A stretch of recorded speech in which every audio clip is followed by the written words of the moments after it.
Hey, what is up, everybody? Hopefully, everybody's doing wonderful this Wednesday evening. We'll be getting started here very shortly with the Birdman Show.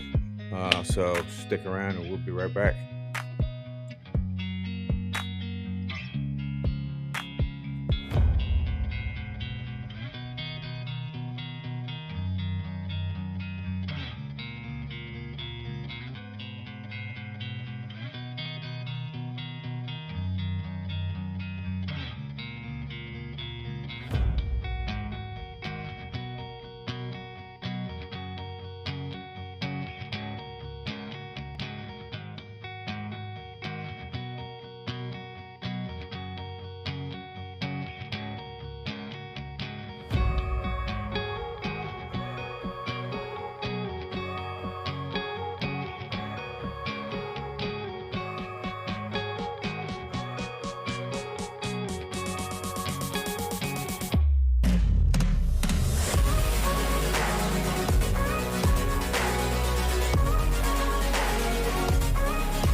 Tim, we can't hear you. Freaking did it again. I was like so confused. Uh, Rewind and do that over again. Hey, what's up, everybody? How you doing? It's your boy, the Birdman from the Birdman Show. I got Miss D. I got Ace, Mace Valor with me. You guys already know what to do, so why don't you go ahead and do it with us? Try this again.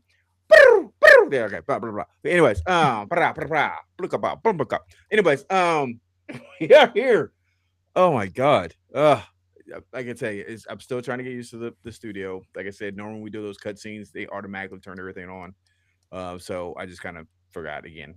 It is what it is. Anyways, we're here on the Birdman Show doing this episode, and this is a well, it's not a different episode. We've done this format I think once or twice before.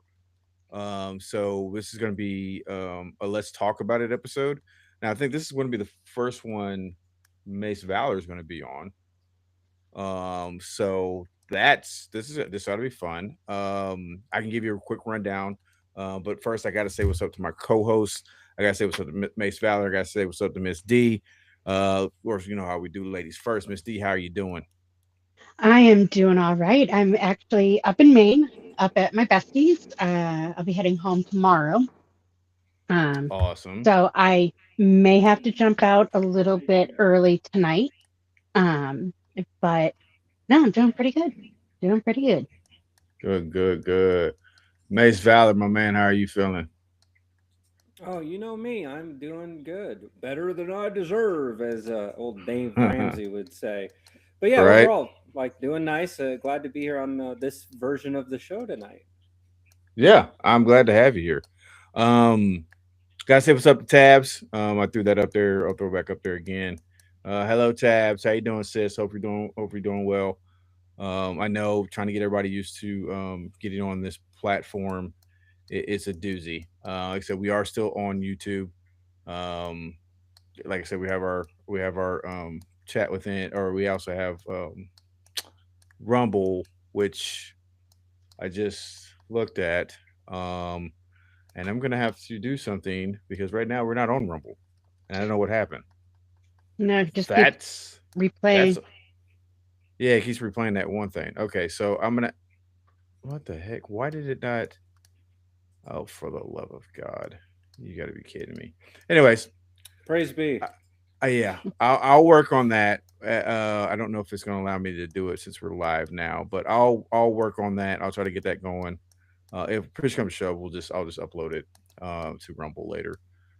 But it is what it is. We'll roll with it. Now, like I said, this is a let's talk about it episode of the Birdman Show. Now, what's different about these, Mace, is let's talk about it. I normally pose a question. I pose a question, and then give people time to be able to write us back. Getting comments, and this and that.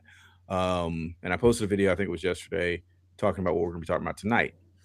And so I give people an opportunity to go back and look at those and then respond. I haven't got a chance to actually even look to see if we had any comments on it, but I'll do that while we're doing it. So then we come in here and then we just do exactly what the show title is. We talk about it. So here is tonight's question. Now I'm gonna say first question because I actually have a few other questions that can spawn off of this. So we're gonna see how this goes. So the first question we're gonna be talking about, which is our main question, is what dreams did you give up because of reality? Now this one has a potential to God, has a potential to really send me back into therapy hardcore. I mean, I'm still there, but I mean, this might make my next therapy session very interesting. So we'll kind of go from there. So when you both see that question, I'll put it back up there again. When you both see this question, um, first of all, before getting into anything, you might say and talk about what is when you look at the question and you say you had to explain this question to somebody, what would you say to that person? Miss D, we're gonna start with you. I mean, it can be very subjective. Um, it depends. I mean, are you trying to stay lighthearted, or do you want to know the deep down soul searching answer to that? Um, so Oh. yeah. I So thought you I were just mean, asking me. Okay. that's why I think it depends on how you would explain that to somebody. I'll answer that question, and then I'm gonna let Mace Valor answer. Um, for me, and you both know this, it's all to me. It always comes to reading the room. So that question, like you said, could definitely go in either direction or many different directions, solely by who you're talking to, solely Mhm, by what the conversation is before leading up to this question. This question can be a very lighthearted. It could have a very very very lighthearted answer, but it could also have a very very heavy answer to it as well. I know I could have some very lighthearted responses, and I definitely have some um, heavy answers to give with this question. So 100% great point. And like I said, it just really depends on who you're talking to and what's going on with that. Mace, my main man, what are your thoughts on that the first question I asked and everything else? Yeah, yeah. Beyond, aside from going into great detail, the first impression when I think about it in my own head from my own perspective and life experience and all that is, I come up with the phrase that life works in weird, strange, and mysterious ways.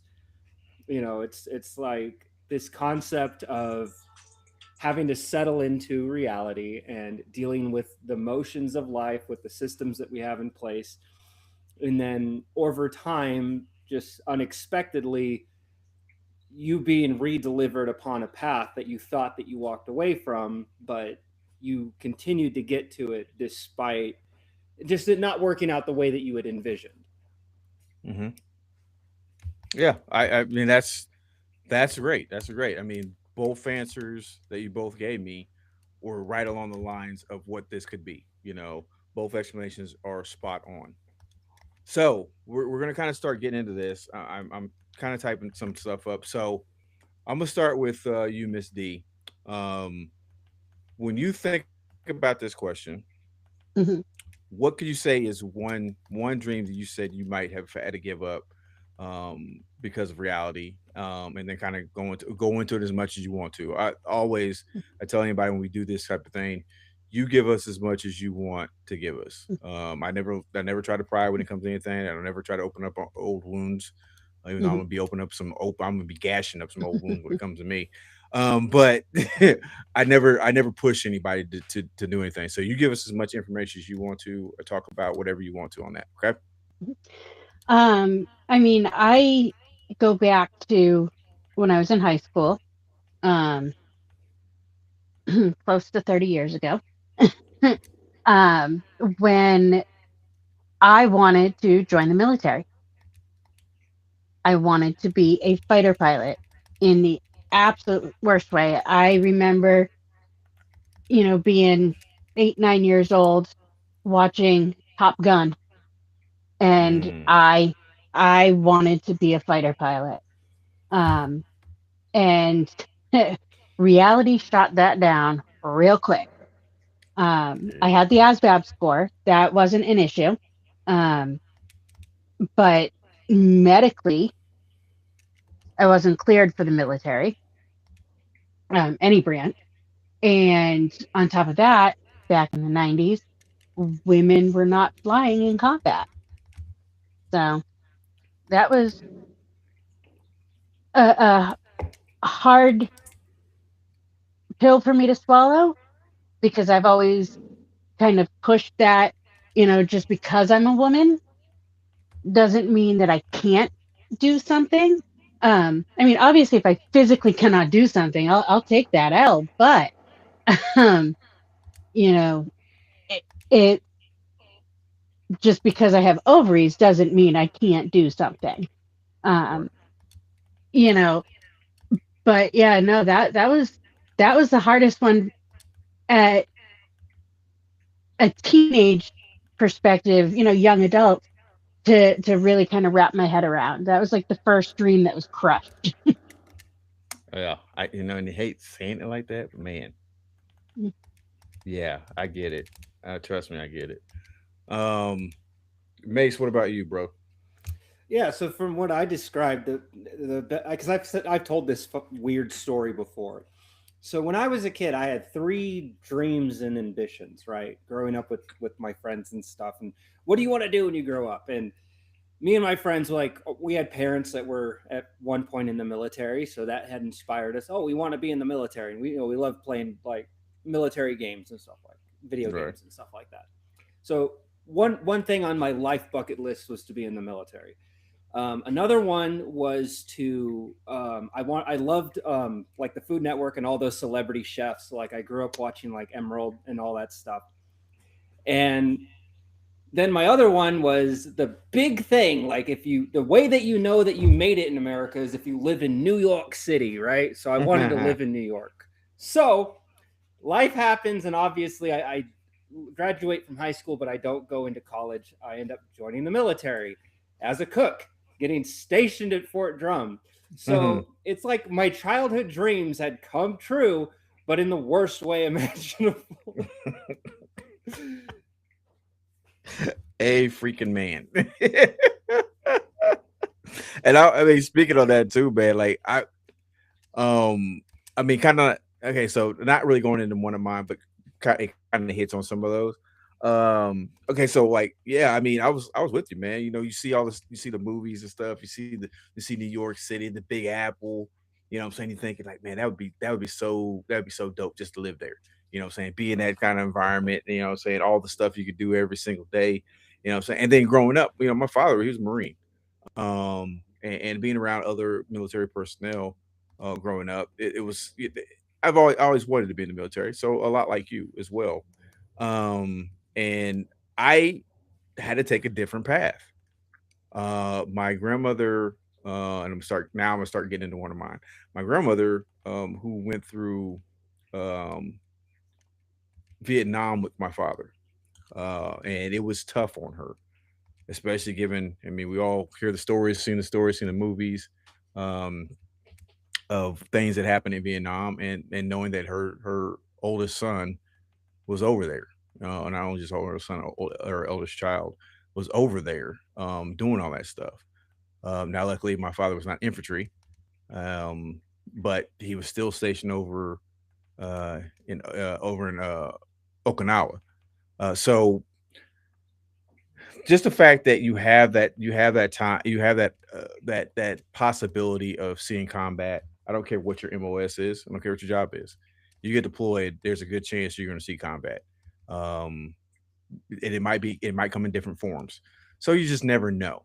And the thing about Marines, and I'll tell you that, and I wanted to join the Marines. I don't know if I ever told you this story, Mace, of why I ended up joining the army. Hmm. Have I ever told you? Okay, I so don't think no, not specifically. so it's actually it's really ironic. So I went and I decided, okay, and so like I said, I wasn't going to join the military, because I made a promise to my grandmother that I wouldn't join the military as long as she was alive, and I kept that promise. I went to college. Went to New York, graduated from New York Community College, with my degree in communications, my minored in psychology. Then I went on to McPherson College. When I got done with there, I started ended up getting a job where I worked for I think 3.5, almost 4 years for the cable company. That is a whole completely different funny story. I'll tell you that at another later date. Um, anyways, so I did that, and then I ended up getting married in 2002. In 2003, my oldest daughter was born, and I've told this story before. She's a preemie. She was born 3 months early, 1 pound 3.5 ounces when she was born. So it was scary. And about that time is when they started doing layoffs, for my job. Well, in 2004, and it was 2 days after my daughter's birthday. She was born February 12th. So Valentine's Day in 2004, my grandmother passed away. And it was very tough. She was by far my best friend. She knew me better than anybody else. We talked every single day. Love that woman. Always will, and I always cherish that woman. Sometimes I can feel her. What I'm saying, sometimes I can hear her. Sometimes I smell her cooking. So it was tough. It was tough. That was a tough time. And then I remember the promise I made her. And on the day of her funeral, I walked up to the casket, I gave her a little kiss, and I said, "All right, now I'm gone." And so I ended up joining. She, like I said, she passed away in February. In May, I was shipping out to basic training in Georgia. So now, here's where the funny story comes, Mace. I go to the recruiting station because I already knew I wanted to be a Marine. There was no, that was I got my brother's trying to call me, not realizing I have a freaking podcast on Wednesday. He forgot that. Hold up. In fact, we're just gonna make this funny. Hold up. Hello. Hey, what's up? What you doing? I was just checking on you. Oh yeah, well you're checking on me live because everybody's hearing you live on the podcast. Of course. Hello, hello everyone. You could have just let it go to voicemail, partner. I could have, and I was going to, but then I was like, nah, that's not what I do. Of course it's not. Of course it's not. Well, anyway, I'm just calling to say hi. Hey, what's up? Just give me a call after. All right, bro. All right, man. All right, later. Later. That's what we do. Anyways, I digress. So I go and I'm gun ho. I'm ready. I'm joining the Marines. Saying my dad's a Marine. I joined the Marines. I've always loved it. And I'm gonna tell you the biggest reason why I was drawn to the Marines is because the Marines do something different than most any other MOSs or any other branch of the arm or military does. and they train their soldiers to be soldiers. Their job with their MOS is secondary. Your job, first and foremost, as a Marine, is to be a soldier. So you're trained. You all get the same training.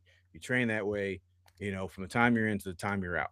You know what I'm saying? So whether if you're a cook, you're still getting the infantry training, you're still doing all the other stuff. It doesn't matter. You're a Marine. You're trained to fight. And that was the reason why I wanted to be a Marine. Well, I was ready to go. I didn't care. I was ready to go.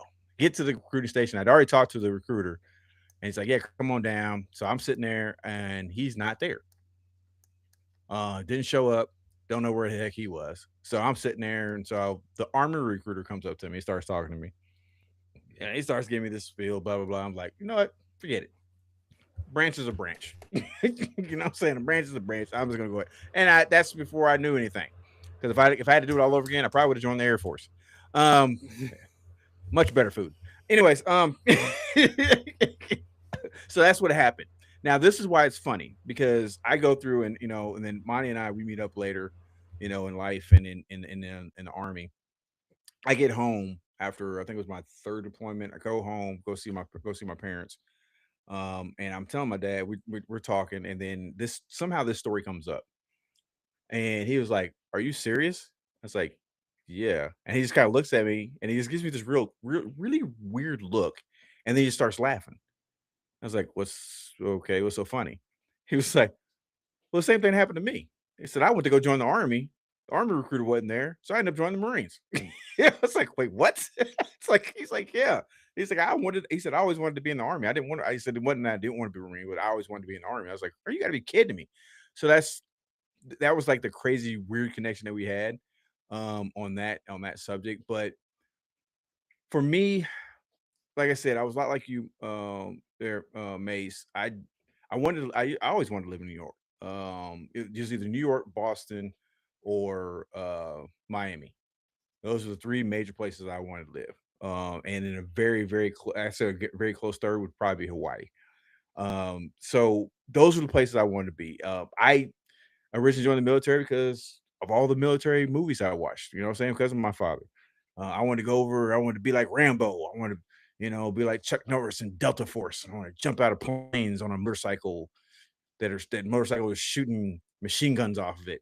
By the way, they do not have those. I was highly disappointed to find out they did not have motorcycles that shot machine guns out of the lights. I am very disappointed in our defense department.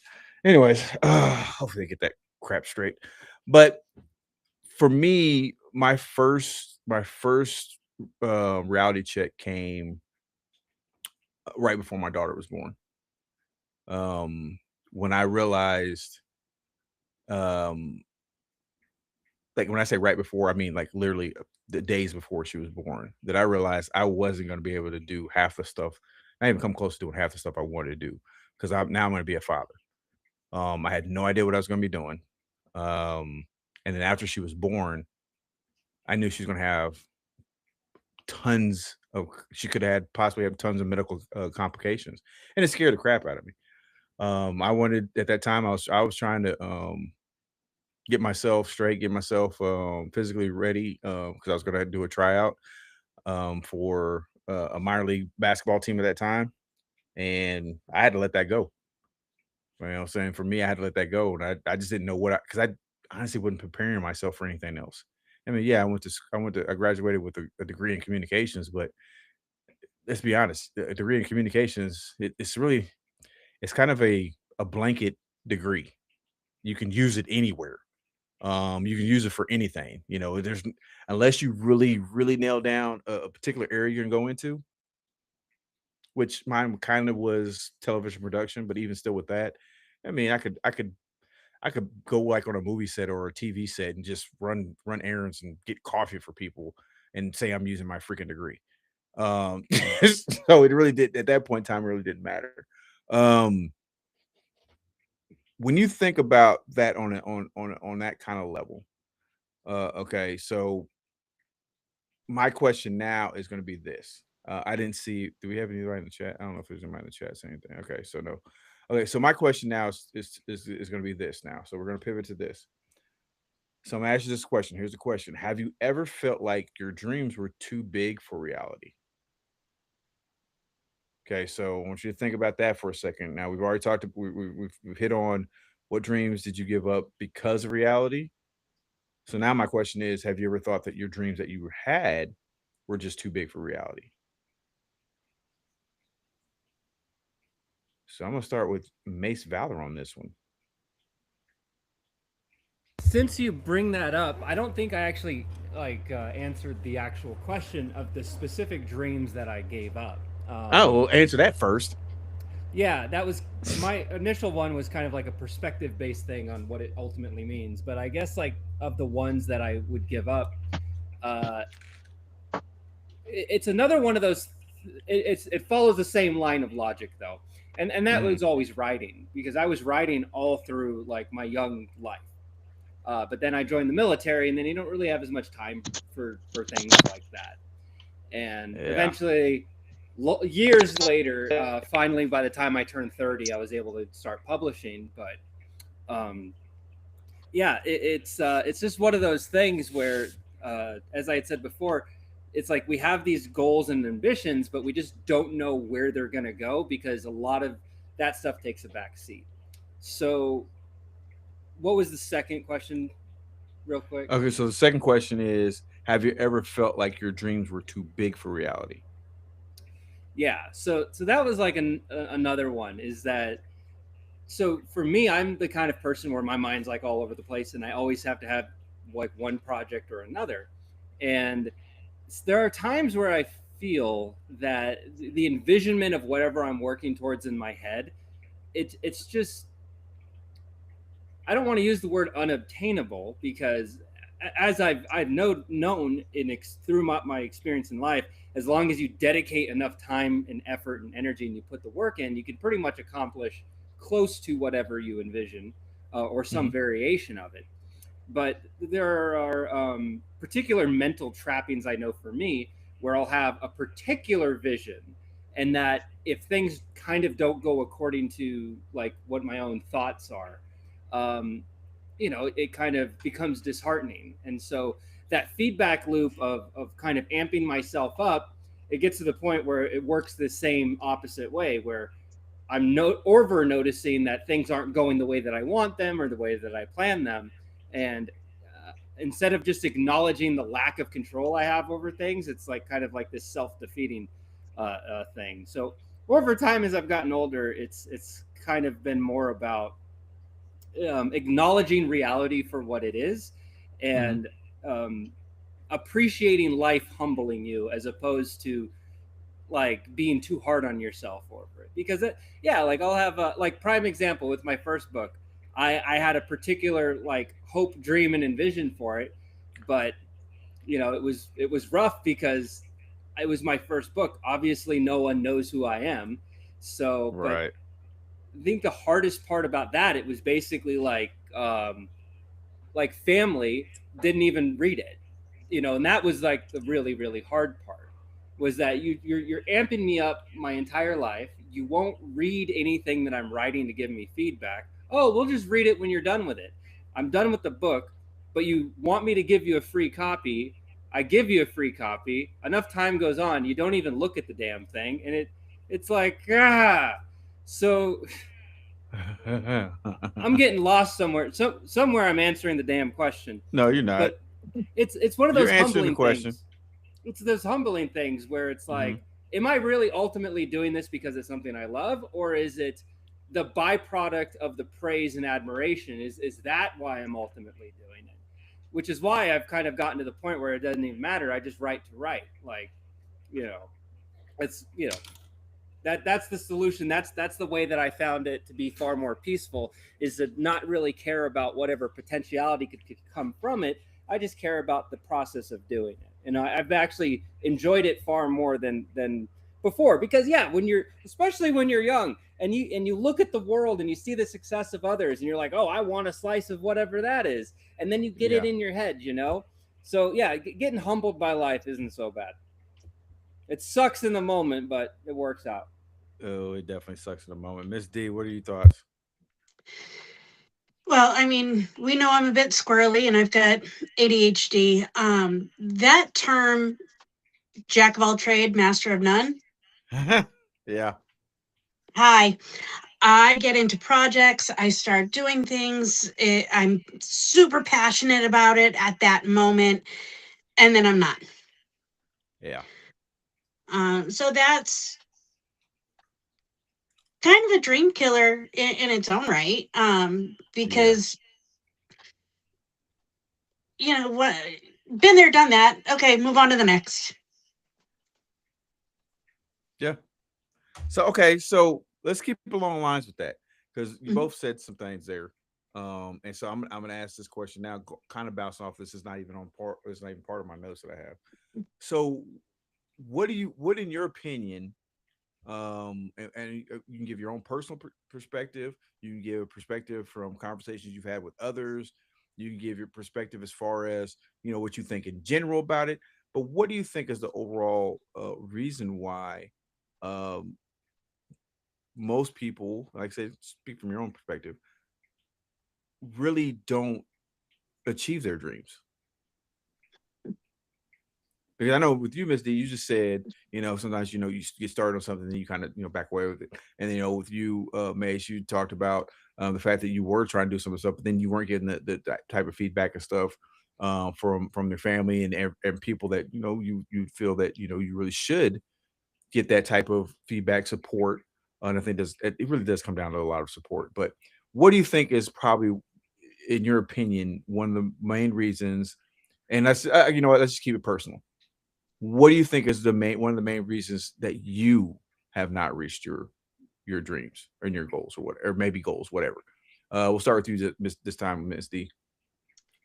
I mean, you basically kind of merged it together. For Right. a dream to be successful, you need ambition, you need validation, support, um, drive, and passion. But you also need financial stability. Um, Yeah. the means, I mean, depending on where you are physically, socially, academically, that can all make or break if somebody's successful. Facts. Like that. Mace. I think a big part of it is it's like a lot of those things. There's several pillars that we need in life to kind of push us along a particular path. And if we don't have a solid support system, people in our corner, even if it's just like the occasional encouragement, that's fuel for the soul to, keep the fires burning, to keep us motivated, keep the, Hmm. the inspiration and all of that stuff going. But there's also like opportunity too. Is sometimes it's we don't look at something for what it is and we miss out on opportunities. Other times we focus too heavily on the very nature of something, that it has to look a particular way, and we end up putting blinders on. And so opportunity, it's not just about what is actually tangibly available to us, but also our perception of these things. And speaking from my own experience, it's like there's been a lot of times in my life where I passed up opportunities just because I wasn't able to connect the dots of how it would relate to whatever my own goals are. Mm. But looking at my life, I mean, it's not that bad. I mean, honestly, Right. if like I feel like if I were younger and was more successful, I would have done far more stupid stuff. I mean, if anything, uh, being broke has actually saved me from a lot of pain and heartache in life. You know? Now that is an excellent way to put that. And I think that's I 100% agree with both of you. And that the last part, like you were just talking about there, Mace, really hit home for me too, because I think about, man, just with a little bit of money that I had, all the dumb stuff I was doing. So if I had millions of dollars at that point in time, oh my god, I'd oh Jesus, I'd be on freaking Maury Pulver's show. I'd be on all kinds of different daytime talk shows because They be talking about, yes, and now we got the story of Birdman and all the crazy stuff he did. And I mean, they'd have all kind of freaking documentaries and stuff on me. So yeah, I agree with you. Sometimes I feel like when it comes to sometimes when it comes to dreams, goals, whatever, however you want to call it. Some people call them dreams, some people call them goals. But to me, they're still the same because you have to think about them. You have to kind of visualize what you're doing with it. So a dream could be a goal could be a dream. They could be the exact same thing. But I think a lot of it also sometimes comes down to just plain old fashioned maturity. Um, there's sometimes maybe we're not as successful early on because we just are not mature enough to handle it. We're not mature enough to stay motivated. We're not mature enough to stay committed to what we're trying to do, and therefore that's the reason why we don't achieve those goals slash dreams or dreams slash goals. Also, confidence. There's a lot of times that when it came to stuff that I was trying to do, I just wasn't confident enough in myself. I just didn't have the confidence. To say, man, can I really do this? And if I do this, you know, what am I do when once I do it? Like you have those issues, and then sometimes to me, what I've really started doing a lot of now is visualization. I try to visualize what I'm trying to do. Um, I try to play every scenario, and that's that military mind coming out then of all different possibilities. I think we talked about that. Was that Monday? We talked about that when I was talking about branches, or was that last week when we talked about different realities and stuff like that? Thinking about different possibilities and branch off, and I don't remember. I know I said it not that long ago because that's the reason why it's still in my mind. 'Cause if it was more than 2 weeks ago, it would not be in my mind. Anyways, but no, seriously, I think that's a lot of reason when it comes to that. Everything you guys have said really plays into a lot of that. And I just think sometimes we give up. Sometimes we give up on our dreams too soon. Um, whatever it is, May's brought up, him writing in the books he's writing, and everything he's been doing. I think about a lot of that stuff when it comes to stuff that I try to do now. Whether it's whatever business I'm trying to put together. Like I got the t-shirt business I'm trying to put up and get going. Got that for the foundation of that. Just trying to push that forward. I'm working towards. Of course, I've always been working towards my basketball organization for the minor league team. I got that going on. And then I've got an idea for a new one that actually could be a really, really good one. That's I've seen in this area people have asked about, but there's not really anybody been able to do it. So that's one thing I'm trying to push. But I think Mace brought that up about the support. Um, and what I'm starting to realize is that even what he just said, the support, not having a good support system, can really kind of it can really kind of derail things. And I'm finding that out more so even now, especially when I merge that with when it comes to my mental health. What the things I've gone through, and that's one thing a lot of my therapists say, hey, you got to have a good support system. You got to have a good support system. If you're going to do this, you're trying to accomplish this goal, you need to have a good support system. Who can you talk to? Who do you know is going to support you? Who do you know is going to keep you going? It's no different than when it comes to doing your dreams or your goals. You got to have that exact same thing. And I'm starting to realize that's more important for overall health than I actually realized. Whether we're talking about this right here, whether we're talking about doing businesses or anything, that support system is vital. And that's why I keep trying to tell people now, I don't care what you're trying to do. If you don't have people in your corner that are actively pushing you towards whatever your goals are, keeping you on track, if they say they're going to be part of that goal or dream or whatever, if they're not doing their part, then when it comes to something like that, you might need to look in a different direction. Not as your dream, but as your support system. So there's just there's a lot of things that kind of go into all this. So here's what we're gonna do. Let's how about we take a quick commercial break as I'm trying to cue this up. Hopefully I can find it.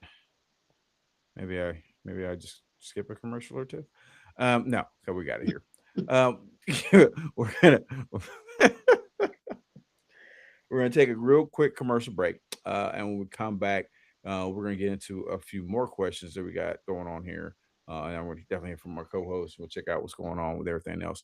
So we'll be right back with more of the Birdman Show right after this.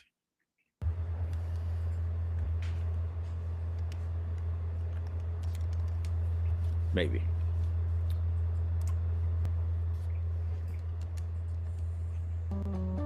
Hello, I'm Tim Simpson, owner and head coach of the Tri-State 66ers based out of Pittsburgh and Parsons, Kansas. The Tri-State 66ers aim to unite our community through high-energy, family-friendly sports entertainment. But we are not just a basketball team. We're a platform developing talent, fostering civic pride, and creating lifelong memories for fans of all ages while strengthening the region's love for the game of basketball. We're looking to partner with and promote local businesses to build a strong community connection. So if you are a local business and would like to join the 66er Nation as a sponsor, contact us by email at tristate66ers.basketball@gmail.com or call us at 620-454-6587. Join us as we look to support local businesses and community organizations through partnerships and promotion.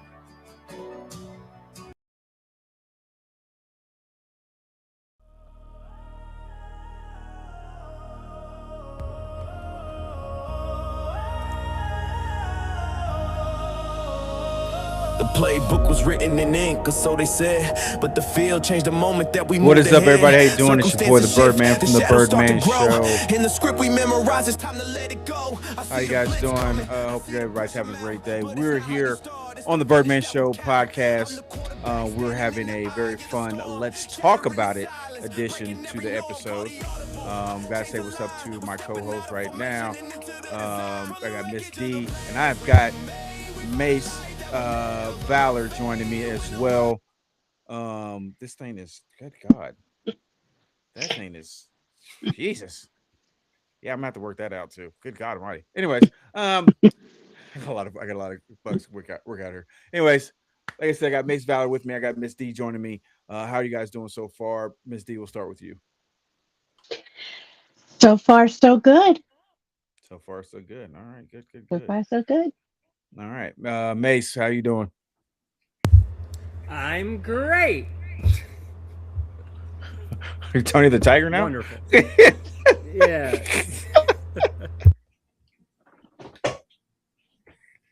He's great. All right, love it. I love it. I love it. Love it. Love it. Okay. Like I said, we're doing a Let's Talk About It episode on the Birdman Show. The original question that we asked was, what dreams did you give up because of reality? Um, and I think that's sometimes it can be a tough question to answer. As far as the first segment goes, what are your guys' thoughts on that? Ms. D, we'll start with you.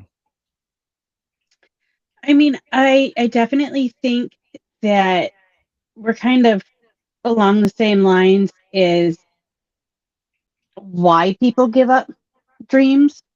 Um,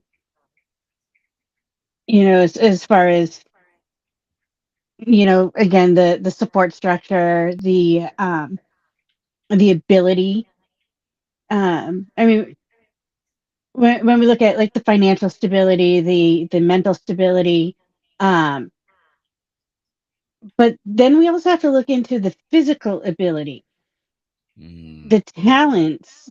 I mean, I can sit there and tell you, like, I've dabbled in writing, but I could not write something like Mace can. I do not have that aptitude for it. I don't have um, the ability to sit there and actually type it out. Just as I don't have the aptitude to do anything with computers like you do. Um, but hand me a microphone and I'll sit there and sing up a storm for anybody, But, I'm not, Celine Dion or Beyonce or anything either. I don't hold that kind of talent. And I think we have to be honest with ourselves Mm. and say, do I possess these skills Is this a skill that I can improve on to reach a certain goal? Yeah, that's wow. That's very good. Those are some great examples there. Holy crap. Uh, Mace Valor, what is your response to that?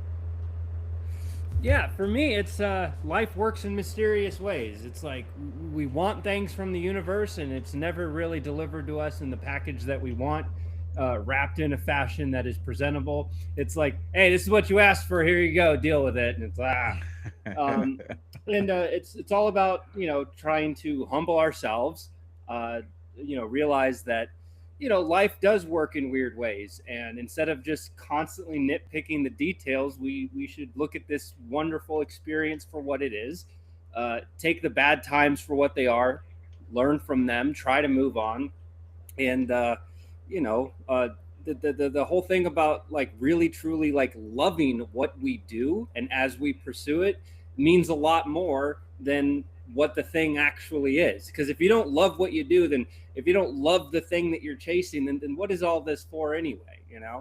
Mm. Are we talking about dreams or relationships, man? What? Oh, good God! Well, hold up now. Slow down there, sir. Um, no, great points. Great points. Awesome points. Because truly, it does like like you've heard before. If you're doing something you love every day, you'll never work a day in your life. So I 100% agree with that. Um, so that being said, hold on.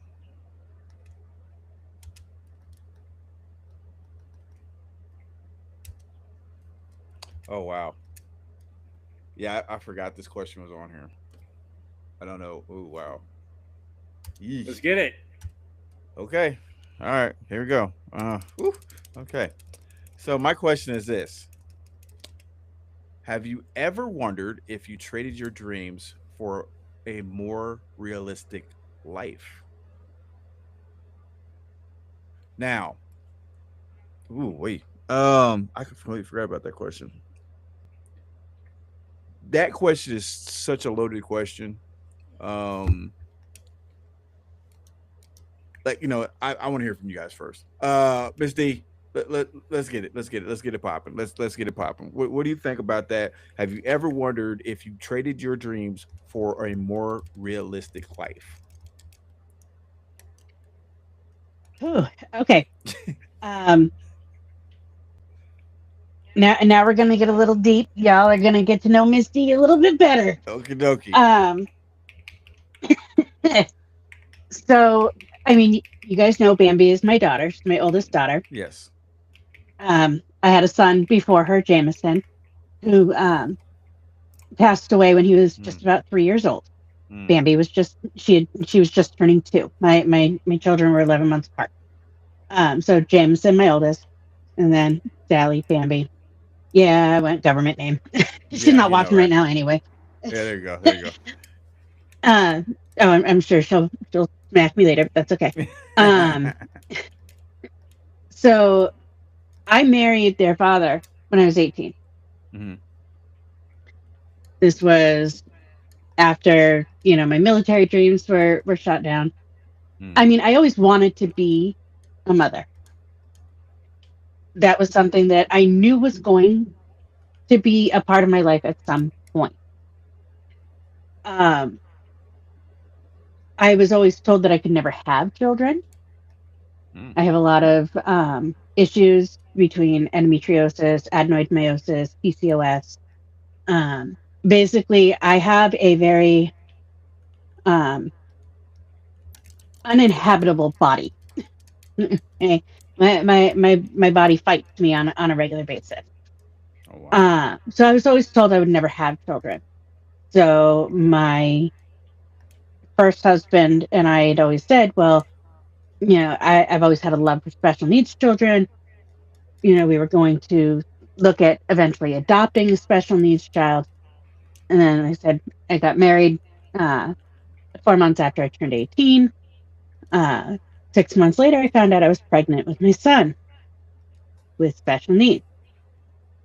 Mm, Um, and there have been times in my life, and I would never change the fact that I had my children when I had my children, because if I didn't, I don't think I would be the person that I am. Um, but for a while there, I questioned if I had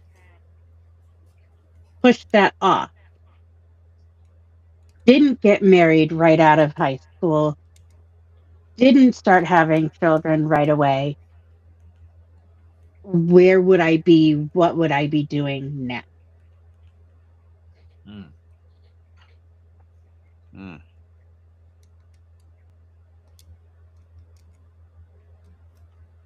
mm. Yeah, yeah. I feel that. I felt that one. I felt that one. Mace, what about you? She brings up a very interesting. I was going to go a little different of a direction, but she brings up a very interesting point of analyzing a point in time in your life, kind of where things branched off to like, hey, what could have the possibilities have been? And I Mm-hmm. think for me, the reason why having kids is exactly the reason why I don't think that. Like, I'm not the biggest fan of my ex-wife. Let's just say that. Yes, But I know. because I she know. gave, yeah, because she gave me my son, it's kind of like, well, Huh. all of the issues, all of the heartaches. I mean, to remove those would be to remove my son, and that's kind Yeah. of like a no for me. So Yeah. whenever I do like these little thought experiments in my head, the furthest back I would, like, let hypothetically, like tinfoil hat time, introduce here, if we could go back and to a certain point in our lives to kind of see where things could diverge, it would definitely, for me, the furthest back that I would go would be the birth of my youngest son. And I wouldn't go anywhere further back than that, because I would at least have to make sure that he is here, kind of Right. thing. But since this is all hypotheticals anyway, talking about a time in my life where I kind of put down like the bigger ambitions, the bigger dreams, the things that truly made me happy, and just kind of settled into a rhythm just to make sure I could put food on the table. There was definitely a time when we had our me and Ashley, when we had our first son together, when we moved out here to Vegas, that's all I could do was work, work, work, work, work. I really didn't have time for any of the other writings and ambitions and stuff. I literally had to laser focus on the one thing, which was putting food on the table.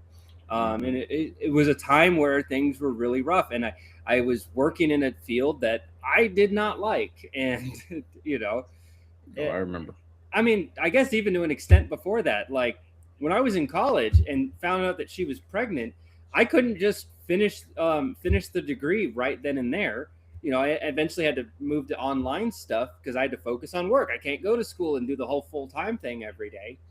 So I put the college stuff and had it, slightly delayed over a longer period of time because I had to focus on work as the forefront, and I got into doing HVAC, which that's not a thing that I would want to do at all. I thought I was pretty good at it, but there's a lot of other interesting things that were tied into that were, I guess you could say, poor life decisions. So the college, the trade school that I went to, long story short, they got hit by the government because they were siphoning funds from the VA. Basically, the way that schools work with Veterans Affairs, you're Mm-hmm. allowed to obviously use the GI Bill, but Yes. to safeguard any kind of fraud, you're only allowed to use a very particular percentage. So if you have a trade school, you can only use a maximum percentage of your students being Yeah. through the GI Bill. Everyone else Yeah. has to be through the economy, through the market. Um, they had a 98% admission rate of just VA students. They would bill the VA for the equivalent of 18 months worth of education, but we were only in school for 6 weeks. It was so a lot of us, and because the school ended up closing, the only things that we got to keep was our universal EPA license. That's just to be able to work with refrigerant at all, right? That's a legal thing that if you work in the trade you have to have. And but that test was done like, it's a very controlled test that's done through the government and stuff. But the interesting thing is, everything that we learned in that school, 100% of the stuff that we learned in the school, I could have just sat looked up on YouTube, learned on my own, paid $100 going to the state and done the test myself. That school ultimately offered me no value whatsoever. The other the other accreditations that I got, like the NATE certifications, the air quality stuff, like all the more higher end mathematical stuff, because the school went bust. All of those additional accreditations were worthless. So yeah, the VA being the VA, they're like, well, technically you already finished the thing, so you're not going to get your money back, or you're not going to get your time back. So that really screwed me as far as the continuation of my GI Bill. So like looking back at that, it's like, man, it's like I went and did, and then here's the thing: I was duped like a bunch of other people because I had my resume online. That's how they found me. Like, hey, we have this opportunity. We hear you're looking for work. Have you ever tried going to school for this? And it's like, hey, might as well give it a try. And then even after that stuff was all said and done, actually being in the field, like first off, any kind of worthwhile HVAC job, from my opinion, that it's actually something that it could be respectful. Those are Mhm. usually like union jobs, or you're working with like commercial or industrial grade. But for the most part, most of these people that would go out of these schools, they're doing residential. And having worked in HVAC for residential, it's all about profit. It's all about selling. You'd go to someone's house, they have a perfectly fine unit that was installed 2 years earlier.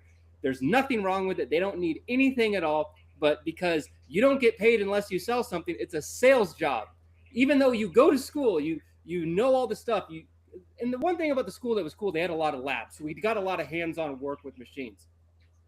So even though you know this stuff and you work on it, and at the end of the day, it's all about sales. That's it. It's like you have to like give up a piece of your humanity and your morality, because even our bosses were like, oh man, yeah, try to sell them on this, try to sell them on that. It's like, well, what if they don't need it? Oh, they're gonna need something. Um, Really and something. then like they legally can't tell you to lie, but they're like, you'll figure it out. Like they encourage you, like just check around, just use the right words, encourage them that they should add this additional thing. Doesn't matter if they need it or not, it's better to have it than like all of that crap. So yeah, looking back at that time in my life when I was doing HVAC, I am so glad that I don't do it anymore, because I didn't even make any money from it, because I'm the kind of guy, I'm terrible at sales. If if I go to a customer's house and they got an old crappy unit, dude, I'll talk about the new tech till the cows come home. I could try to sell them on something that is they might actually need because their unit sucks. That's fine. But most people don't need a new HVAC unit. Like if anything, like, oh, this is all broken here. Let me change out your capacitor or whatever. Or let me do this one little thing and you'll be fine for another 2-3 years. It's like I just don't have it in me to try to convince someone and swindle them just so I can get a 10% cut. I just don't have it in me. But blah blah blah blah blah. There I go on a tirade again. No, you're good. You're perfectly fine. Those are, oh man, those are just, that's just great. And then is that I what you just talked about with the schooling is one thing I worried about. I didn't start going. I didn't start using my GI Bill until 20. I want to say it was 2020. And I had thought about going back to college right after I got out of the military, which I got out in 2012. Um, but I held off for 8 years because that scared the crap out of me because I heard about horror stories like that. Um, and I was like, man, I don't want to just, I don't want to just go back and the next thing I know, if there's something I really want to do now, I can't do it because I've been wasting my GI Bill on some scam university or whatever online thing. And so it was tough. I just didn't want to. I just didn't want to go through that. And so I that me right there was putting off one of my dreams was to finish school. Get my bachelor's, go ahead and if required, get my doctorate degree. Um, and I was putting that off because of fear. That I was because I knew I didn't have it, so I would have to use my GI Bill because that's the one thing I know I could do, I could use, and I could have it taken care of, and I didn't have to worry about it. Um, and it wasn't until I got into I went to I was on Indeed, because I have an Indeed profile for coaching for basketball coaching and everything. And so I was talking to somebody, ended up running into an old army buddy who was on there. And he was talking to me, and he's like, "Have you ever thought about cybersecurity?" And I was like, "Well, I mean, not really." I said, "I did for a little bit, only because like when I was about to get out of the military, there was a department that was looking for people, but I mean, I would have had to resign, I had to re up, what we call it, and at that time in my life, I was going through so much, I didn't have it in me to try to re up, because I would had to get my top secret security clearance, and that was going to take it was going to take another year and a half to almost 2 years for me to get that. And I was like, I was like, I mean, I had a serious security clearance. I was like, I'm good with that, whatever. So I just didn't do it. So he talked to me about it, and then he ended up um, introduced me to I think it was vice president of Claim Academy, where I went through with my first cybersecurity courses, and it was great. The professors were great. The environment was great, and I graduated with my certification in cybersecurity through them. And then I had taken another course later through my computer career, which I was very thankful to get into that one, and to further along that my education with the cybersecurity. And so somebody was like, "Well, what are you doing?" I said, "Well, I do some things on the side with it. I'm not doing a whole bunch with it right now, but I'm doing some things on the side with it because I'm actually trying to position myself to build a business. Because right now I'm going through SDI, which is gunsmithing. But my main focus with that, it's not so much the gunsmithing part of it, fixing firearms and stuff like that, which I can do. I do that blindfolded for all the freaking weapons we had to clean when I was in the freaking infantry unit I was in. But I'm looking more on the business side of it because I honestly want to create a business where I'm able to go in and teach people how to deal with and protect themselves during like home invasions, like home robberies and stuff like that, churches, how to deal with, active shooters and stuff like that. I wanted to build a business model to where I can incorporate that. Now, somebody says, well, what about the cybersecurity part? Well, I'm trying to incorporate a security system to where we're able to do stuff like that. We keep it protected, which also incorporates, like ADT, something like that, where you can actually put a security system in place. But we also offer cybersecurity protection for businesses. So that's where I'm kind of marketing myself with that. But it took me, and I had this idea for a while, but it took me 8 years to get myself work up enough courage to do it. Number one. Number two, get the nerve to say, I got to shake this off. I can't live in fear. That's not who I am, and go through with it. Um, and it's slowly coming together. And in the meantime, I just didn't sit around and not do anything. I started working up my business with the basketball team, with my minor league basketball team. And then in the meantime, doing that, started the Birdman Show. You know what I'm saying? Birdman Studios.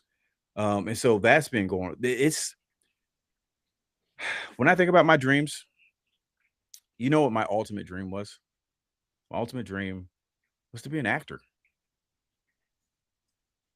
I wanted to be an actor slash comedian. Now, the comedian part, I think everybody pretty much just say, "Yeah, you're already doing that now," but I'm not getting paid. My jokes have been free all this time. Been working on tips, and I've got no tips. But anyways, start walking around with a tip jar, spare change. But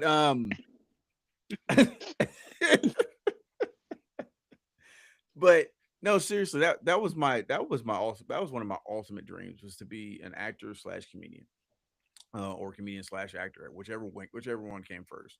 It was what I really wanted to do. I was even, dude, yo, Mace, I had even signed up for some of those like talent agency things. I've got like at least 15, 20 headshots out there somewhere just floating around. It's floating around on the net. So I got like headshots. You know what I'm saying? I'm sitting there with a freaking iPhone, chilling in my freaking 'cause I started even back when I was still in the military with doing the headshots and stuff. So when I At still had least it my wasn't my like government in house, the late 80s, early 90s glamour shots kind of oh god, yeah, deal. yes, especially like the ones that have the wicker chair behind you. Um, no, wasn't like those, no, but still, Those it was it. It was pretty bad. I'm glad I can't find any of them. I hope no one else can either. But anyways, it was still pretty bad because I'm sitting in my government quarters, you know what I'm saying, and I got a house and I'm taking pictures with my actually no, I didn't have my iPhone at the time. I had my sidekick. I still had the flip sidekick, not the one that slid up, the one that flipped. So the screen flipped up. I had one of the original sidekicks. So I'm taking my pictures with that. I had a buddy of mine taking pictures with that for me. And so I'm sitting there, just kind of like just chilling, doing all kind of different. I don't know. It was weird. It was a weird point in time in my life. I was going through a lot. Anyways, but yeah, that's what I wanted to do, and matter of fact, you were part of you were like the beginning stages of that part of that Mace when we used to just go crash parties. And we used to go crash parties, and I would just sit there Very, and just do. very good times. Yeah, I would just sit there. We go crash parties, and I would just sit there and just do stand up and stuff. It was me. It was Mace. It was Birdman Jr. Uh, Good old McKinney. JB. Yo, we used to. And seriously, that's a different episode for a different time. But yeah, we used to sit there and we go out somewhere. We start talking to somebody. One of us start talking to somebody, and they were like, "Oh yeah, we're going to this party." Oh really? Yeah, we might pull up. Yeah, come on, pull up. And then we go to a party, and the next thing you know, we're the center. We're the center of the party. And we're just doing stuff. And like I said, I'm up there telling jokes and stuff like that, having people laugh, and that was actually a lot of fun. Itzy in the house. What is up, sis? Let's see. She joined us over here on Facebook or YouTube. God bless it. Face.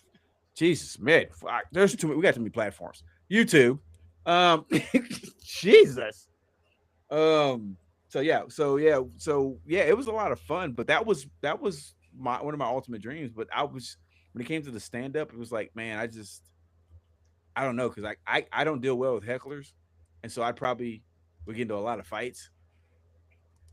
You know what I'm saying? I'd be like, hey, oh, you suck. Like, oh, you know what else sucks? Your mother. And then we gotta go into this, big long thing. I just I didn't want that. You know what I'm saying? I didn't want my kids having to, like, mom, dad's in jail again. Yeah, I didn't want to. It is what it is. I forgot it was Wednesday and I wasn't at work. Oh, you're good. Hey, listen, I'm gonna be honest with you. There's a lot of times I forget to breathe. So there's that. But just to remind everybody what we're doing a let's talk about it episode. And the original question was, what dreams did you give up because of reality? That is the original question that kind of sparked things off with us. Um, and we've taken some twists and turns since then.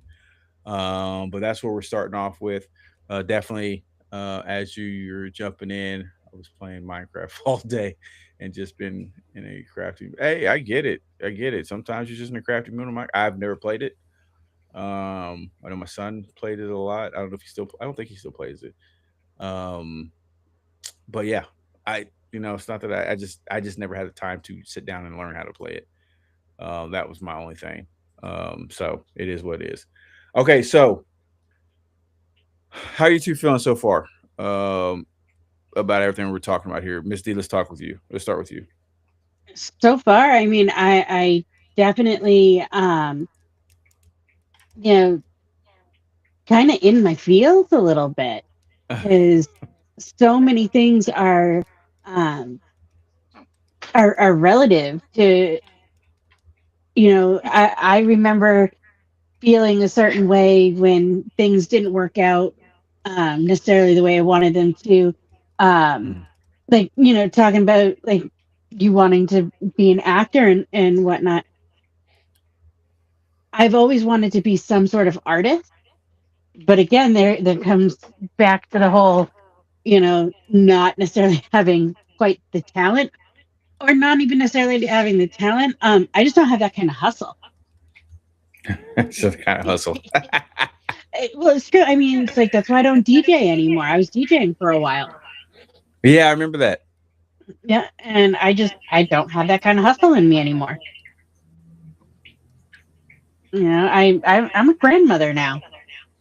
I don't want to be at the bars, a couple nights a week till 1, 2 o'clock in the morning Right. dealing with drunk people. Nah, I'm good. Yeah. I would say Itsy. That's probably always a good idea not to do that. Um, yeah. I'm just saying it might be a good reason not to dig straight down because there's probably lava down there. Yeah. I no, I don't recommend that at all. But yeah, I mean, there's that. Mace, how about you? Oh yeah, feeling good. The convo's good. It does resonate a lot. Like these are kind of like universal concepts that we don't really necessarily like think a lot about, but when we take a moment and analyze it, it's pretty ubiquitous how a lot of us kind of reflect back on our life and kind of see where we once were and kind of the road not traveled. And we do wonder like where could we have been today had we done those things differently. Yeah, I like that.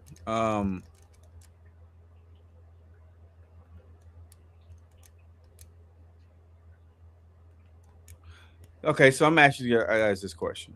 All right, so we're gonna take a little trip back into the time machine here, and I want you guys to think about this. Okay, so my question is this: is when you think about your life, is there a specific moment or age where you feel like the path started to diverge from that childhood vision? Like, was there, like, was it a single event or did it just slowly start to fade? I'll let you think about that for a second. While you're thinking about that, I want to thank everybody for joining us on YouTube. Like I said, we've been. I don't know why. What happened with Rumble? I put in the stream key for everything. It popped up, but for whatever reason, it didn't show up. So we're not streaming on Rumble right now. But what I'll do is I'll upload this afterwards. It'll also give me some time to do some other editing things to it. So, but thank you for joining us here on YouTube at TBS or TBS 216. Like I said, we are on Rumble normally. You can check us out on Rumble at Birdman Show, and then of course, like always, we do encourage everybody to try to join us in the studio because wow, that's it's just blinded me out. Um, Join us in the studio, Birdman Show, Riverside.fm/studio/Birdman's hyphen studio. As I'm jumping to try to see over the freaking. Remind me to make that a little smaller next time. But I actually have a different one down here too. Somewhere. Yeah, here it is. So yeah, you can join us. That's not much better, but join us at riverside.fm /studio/Birdman's hyphen studio. That's riverside.fm /studio/Birdman's Birdman with an S at the end hyphen studio to be part of the live studio audience. This has been a perfect one to have the live studio audience going because they could just chime in whenever they wanted to. Yeah, it would be nice to About see how join. it works. It's actually pretty cool. Like I could technically do it if I really wanted to. I mean, I technically could, but that'd be so weird because then I'd be like over here on my laptop, and I just don't know how the sound would work. Um, so I'm not going to do it. Maybe we'll do it tomorrow on the recap, just to kind of mess around with it. But anyways, yeah. So yeah, I just want to get that. So now that you guys had a chance to think about that, I'll ask the question one more time. When you think about your life, is there a specific moment or age where you feel like the path started to diverge from that childhood vision? Was it a single event, or did it just kind of start to fade slowly? And I'll let you guys choose which one goes first.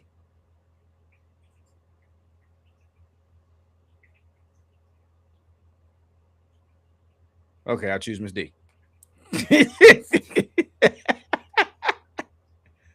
Um, all right, so again, we're gonna get a little deep here. I always had to.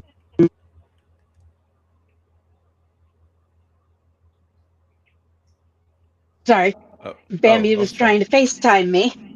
Oh, Oh, oh. I was like, She can wait. I guess we got so deep that she disappeared. No, no, no. Bambi was trying to FaceTime me, and she can wait. Um, That's hilarious. but growing up, I always had stability in my mother. My mother was always, my rock. But even in that, things were always constantly changing. My mom was married 4 times. We dealt with a lot of um, instability um, with her marriages. I mean, the man that she's married to now, the man that I consider my dad, they've been married over 30 years. Um, but because of that, my life was constantly changing. Um,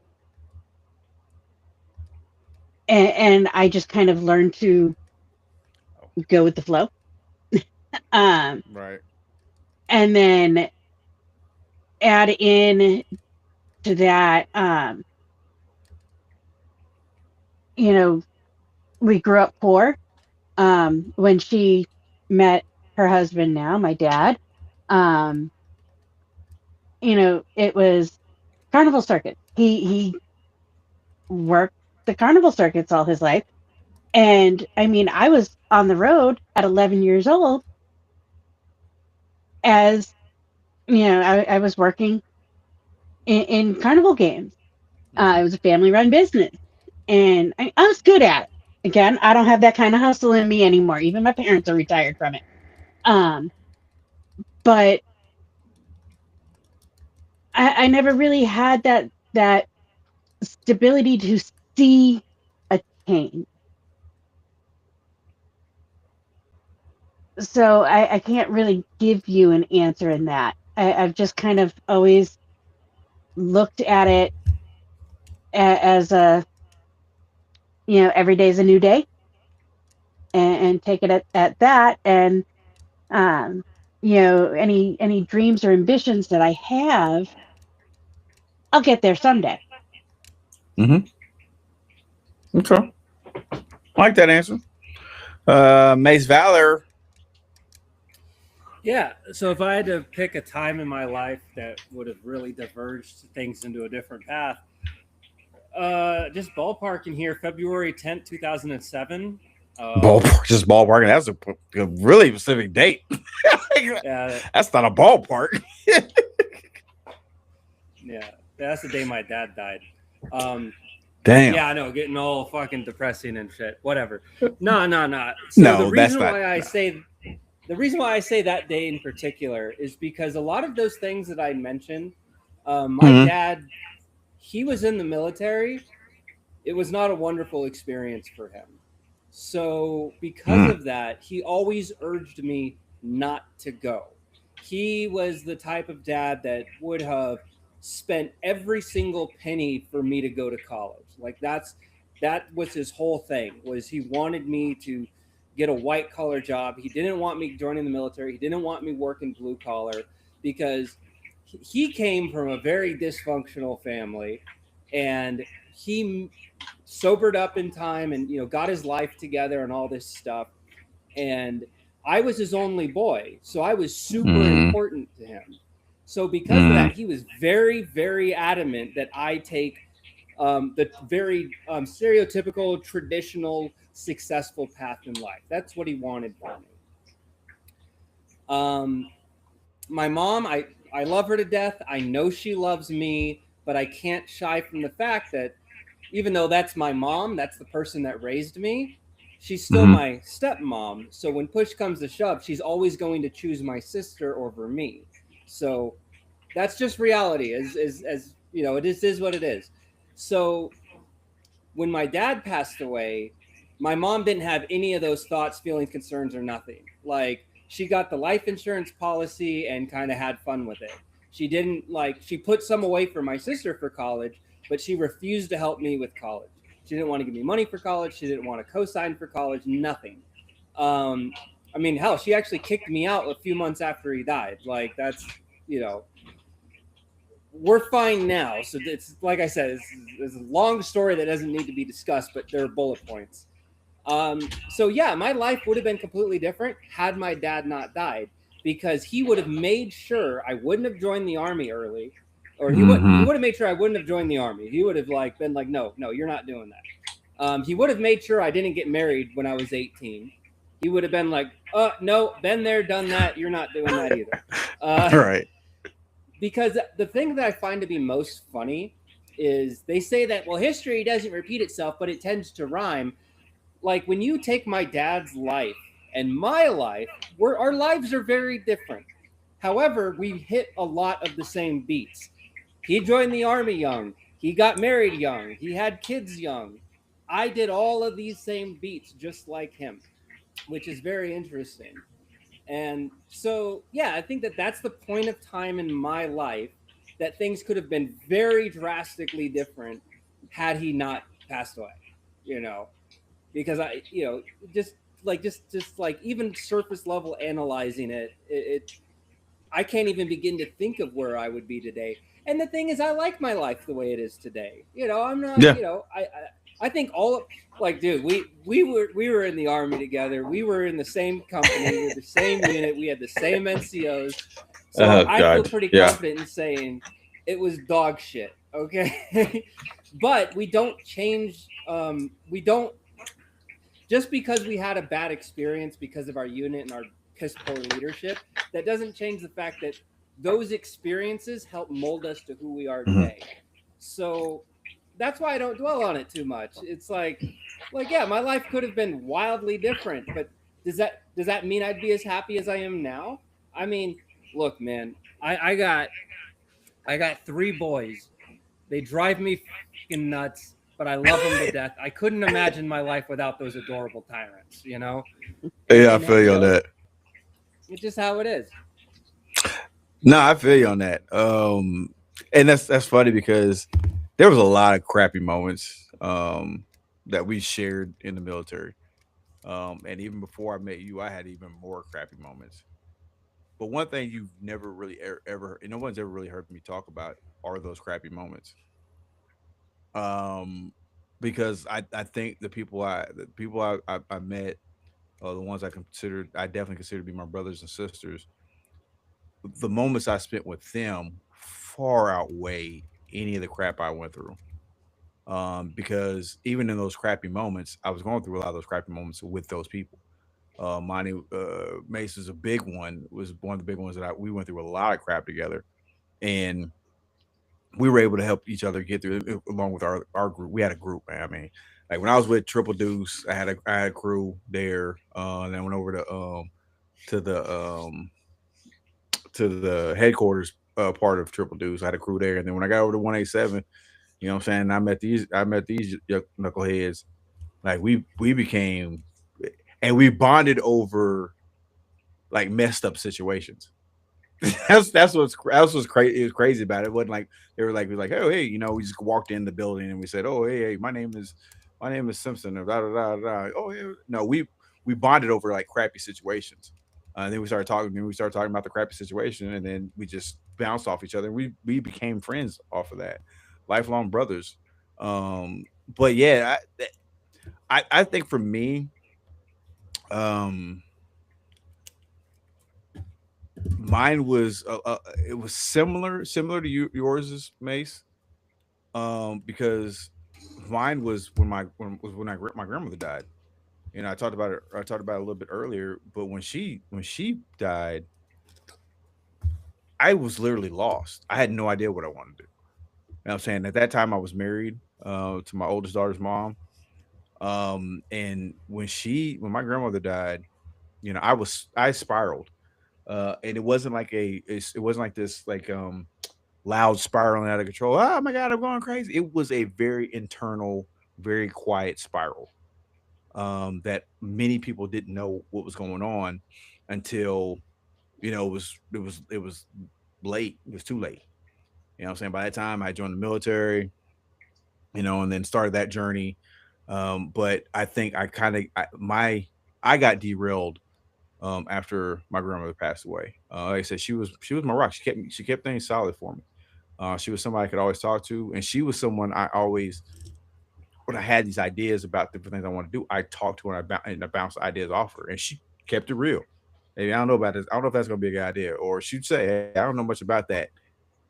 Tell me more about it." And when she could see the passion that I had about something, and she could always tell if there was something I was going to do or if I wasn't going to do it. because I could talk about something I was going to do, but the way I talk about it, she knew I wasn't going to do it. But there's other things she could tell when I talked about something. Yeah, that boy's gonna do that. Yeah, that boy's gonna do that, and he's gonna do the best he can with it. So it was tough because at that time I didn't have anybody like that. And it took me a long time to even build that type of trust with anyone. So I think that would be the moment for me. So yeah, I can give you the exact date of that bad, or I can even give you the exact time of when all that happened. But no, I get it. I definitely 100% get it. What time we at? What time we at? Okay. All right. All right. So we're gonna hit let me make sure here. Let me make sure here. I don't know. Is there anything else going on in the comments? I hadn't checked. I wouldn't be look. I wasn't looking. Um, Nothing new.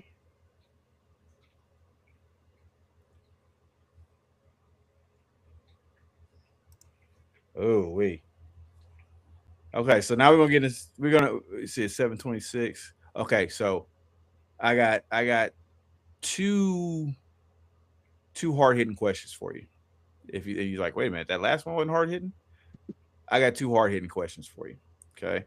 This one I can definitely safely say that all at least us three being on here, have had this type of conversation multiple times.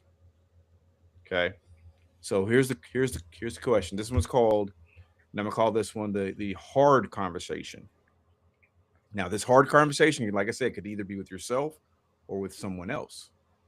So the hard conversation is: was there a specific conversation you had to have with yourself or a loved one where you said maybe this isn't going to happen?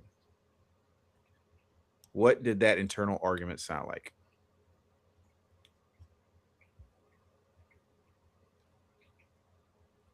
You're killing me, Tim.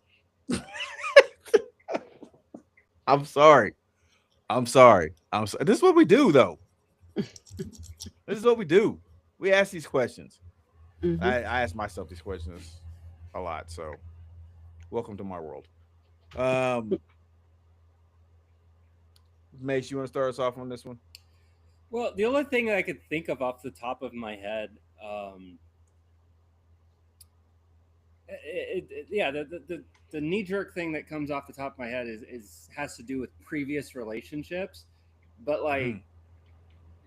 like more than enough time has gone by where they're like barely a fleeting memory. Like Right, it right. means so little today, obviously different in the moment, but you know Yeah, yeah.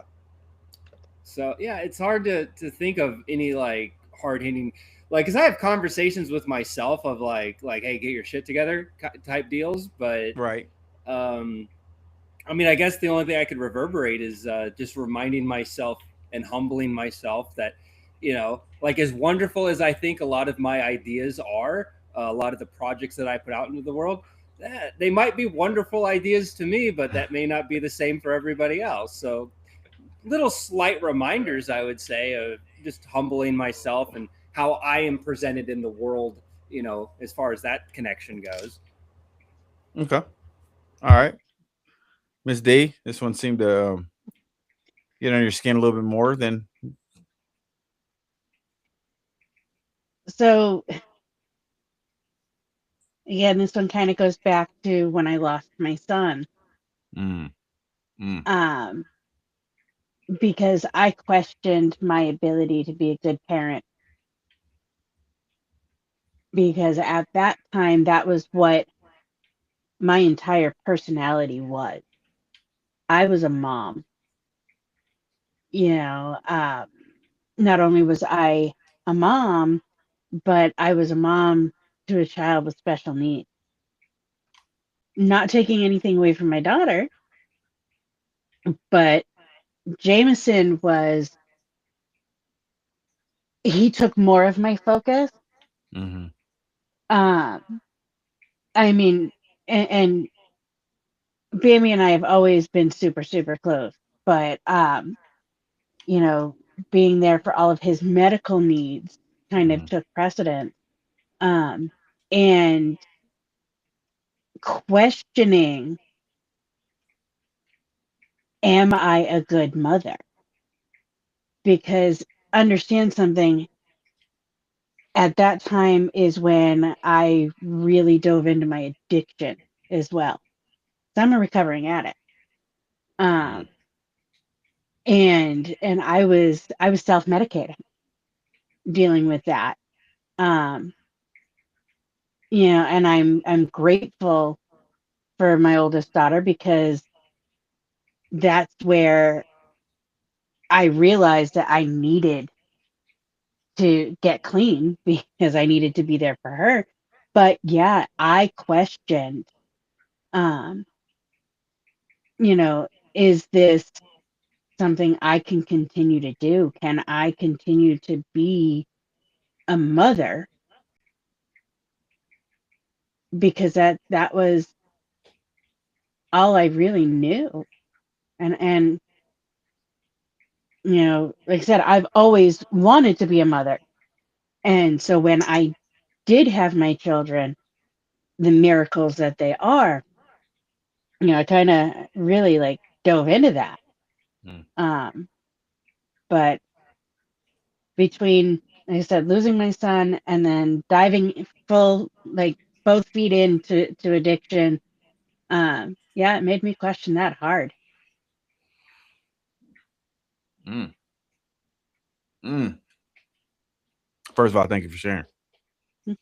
I don't mean to make this sound like a group therapy session, but I mean that's how most of the stuff usually turns into. And it's okay.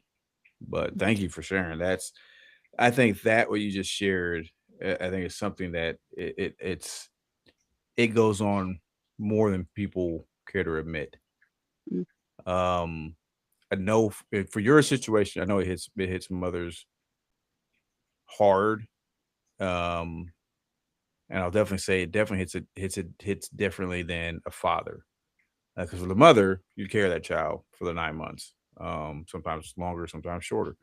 You carry that child for 9 months. You are with that child 24/7. As a father, we're just there. Whenever basically, whenever you need ice cream or some type of chocolate run, um, yeah, something like that. So it tends to be different. I will speak from a father's standpoint when it comes to something like that. Um, I felt similar when it came to my oldest daughter, because it was my first child, and I tried to make sure I did everything right. Not just because that was my wife, but because it was my first child, and I wanted to make sure that everything was done right so that she had the best chance coming out. Now I didn't know how things were going to work out afterward. I know what her life was going to look like. What our lives were going to look like. I didn't know what was going to happen. But I wanted just to give her a best chance to first of all make it. You know what I mean? And so I tried to do everything. I didn't let my wife do as much stuff, but I also didn't let her just sit around either. Like, hey, come on, we're gonna get up, we're gonna walk. We're gonna do this. You're still gonna do some type of exercises. We're gonna do, go to Lamaze classes. We're gonna do all the other stuff. I did all the stuff you see in the movies, all the stuff you read in the books. What I'm saying? I had like two or three books with me. What I'm saying? I was trying to do all that stuff. What I'm saying? I was cooking. I was doing, the housework and all that stuff.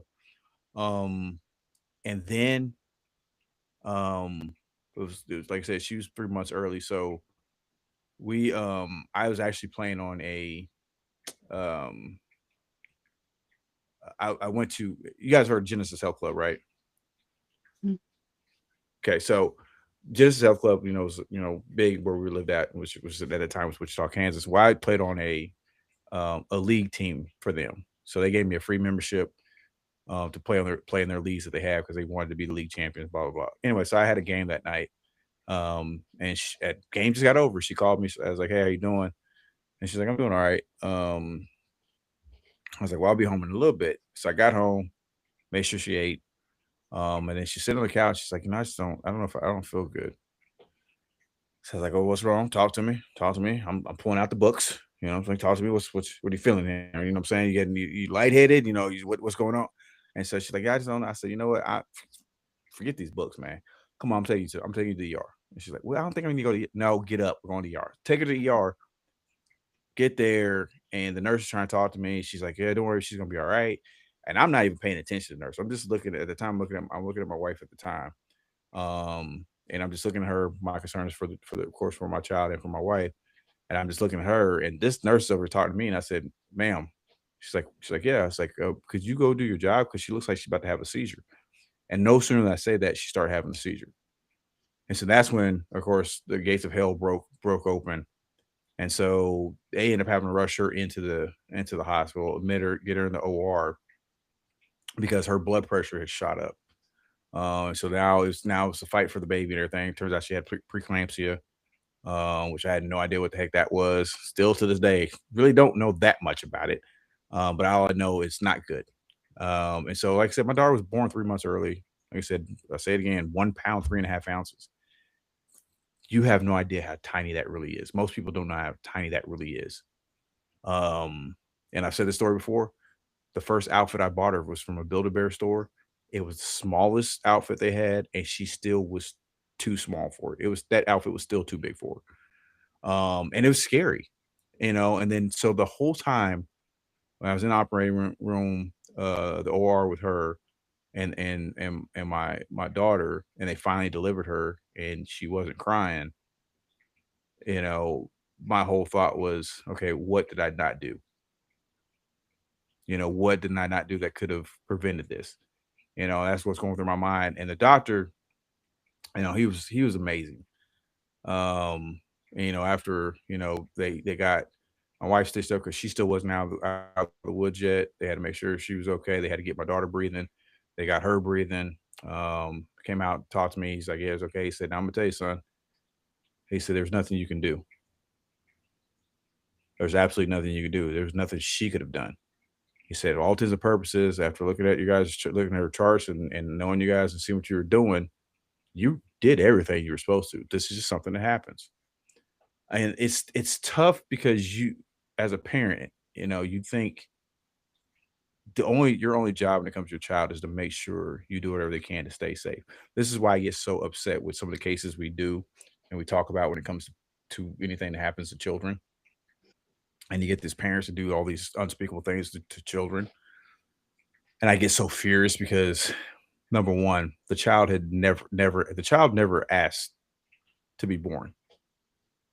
And it sure as heck don't ask to be born to idiots or psychopaths that do these unspeakable things to children. They don't ask for that. So as a parent bringing a child in the world, your only job is to just give the child the best chance they can.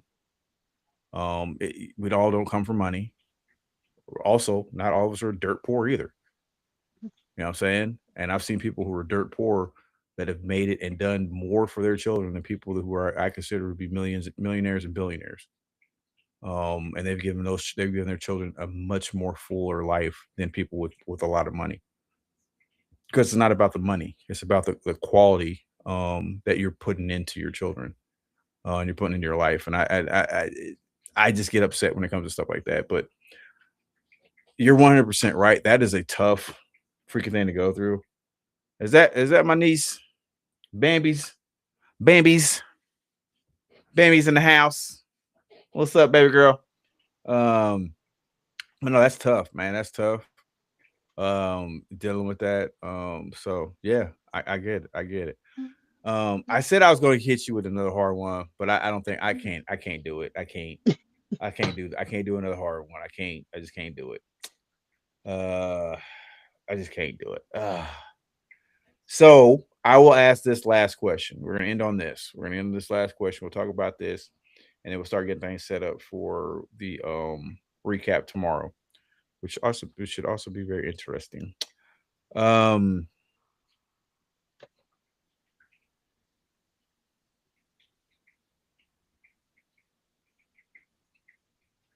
oh, you know what? Actually, you know what? I'm gonna end with something different. I am gonna end with something a little different. It's still a question, but it's a little different. So, if we're looking at reality as a whole, and let's say it's a boxing match, right? So, if we're looking at reality, and let's say, okay, reality won that round. that round being this first part of your life, right? Now we're all moving into the new round, new chapter of our lives. Reality won that round, but if reality suddenly took a coffee break and you had 48 hours to live out the old dream with no consequences, what would those 48 hours look like? Can I be skinny? I want to be skinny. Only 48 hours, but I don't care. I'll make the most of it. I'll make the most of it. Exactly. Oh my God. Listen, it's your break, it's your reality. You live it however the heck you want to. That's fine. That's hilarious. That's freaking hilarious. I was not expecting that one. Okay, that's awesome. Okay. I I will read the question again so I can compose myself. Um oh God. So reality won that round, but if reality suddenly took a coffee break and you had 48 hours to live out the old dream with no consequences, what would those 48 hours look like? And yes, you're skinny. Fine. You and your bestie back there. She's Yeah, doing I something in heard the room. I don't know. I heard her in the background. Can I be Yeah. skinny? Yeah, let me take my earbuds out so she can also hear what I'm Okay. hearing. Yeah. Hold on. Yeah. I was like, oh my God, because I heard it in the background. I heard it in the background. I was like, wait, what? I was like, okay, yeah. So if I had 48 hours to go back to my old dream, where reality takes a, with no consequences, reality takes a coffee break, and I get to be skinny in that. Oh, dear God. Um, I mean, Can you undo stuff? yeah. Can you undo stuff? I'll read it one more time. No Reality's broken. consequences. If reality takes a coffee break, you Hmm. have 48 hours to live out that old dream, any dream, whatever it is, with no consequences.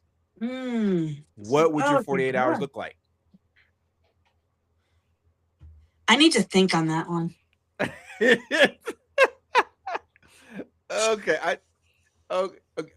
Maze, can you answer that question? If not, don't worry about it. If not, what I'll do is I'll ask a different question and I'll bring this question back for tomorrow's recap, which I still can. But No, if you want to answer the question, go ahead.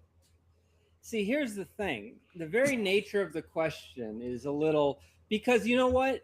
Good, bad, or indifferent, I kind of like where my life ended up. Mhm. So, but I do like the idea of the question from the sense of my old dreams, wishes, and ambitions is nothing because ever since Luigi did what he did, I have become a drastically different person. Let's look at recent history, right? Me as a Right. person, my thoughts, my views, my opinions all started with three events, right? Right. Epstein, Luigi, and the TikTok ban. Okay. Those weird things that were all connected Right. started to blossom a new perception of the world and changed me as a person. So I like the no consequences for 48 hours thing, but not with my old dreams, wishes, and ambitions, but with my current ones. Like Okay. that sets a fire within me. Tell you, Okay. 48 hours, I won't even need the whole 48 hours, man. No consequences. Everyone on the list will be on display for on every single street lamp in the country. Okay? Yeah, we might not have a government anymore, but that's fine because it needs to go anyway. Like Start that all over. to make a long story short, I think we all kind of know where I'm going with this. It'll be a vastly different reality for everybody by the time that 48 hours is up. Yes, it will be chaotic because the old establishment will be gone. There will be no more kings. But you know what? Leave it to the rest of the humanity to fix everything else, and then I'll just come home and chill, play some video games, and go back to the status quo as it is, and watch the world burn as everyone like, what the hell just happened? And all secrets will be revealed. Oh yes. It's over on YouTube says, "Can I be more smarter and not so emotional?" It's your reality says you do whatever the heck you want to in it. It's your world. Someone's trying to get in that. So the squirrel. Yeah, squirrel's trying to get. Never mind. I don't know, but that saying went somewhere, but I don't know where it just went. I apologize. Anyways, you Yeah, still need to think on a little bit I'm more. no, I mean, I'm digging the whole purge thing. Um, I love that. I've always loved the purge. Yes. yeah, yeah, good purge. Actually, and I mean, I can definitely agree with. There's not a whole lot that I would change because I am who I am today because Mm-hmm. of my past. I mean, there is a section of my past that I could have done without. Like my second husband really held no purpose in my life. Um, other than showing me how independent I really am. What you Um, but I mean, outside of that, yeah, there's not really a whole lot I would have changed. Um, Maybe learning to be a little more reserved and um, as my Anam Cara over here is trying to shush me on that one. Um, uh, I'm not as classy as I'd like to be sometimes. So uh, to be able to kind of take a different step in that journey, I guess. Mm-hmm. Um, like I said, be a little more refined with things. But yeah, no, definitely it would probably, yeah, my second husband, just a little snippet. Um, when we finally separated, it was a domestic violence issue. And when he put his hands on me, I put him through a wall. Yep. Mind you, 6'2", big dude. And he tried to tell the cops that I attacked him. Anyway, um, One thing it, is proving that my mom is a badass. We know. We know. We know. I tried. I tried. Was that Bambi? Yes, that was Bambi. Um,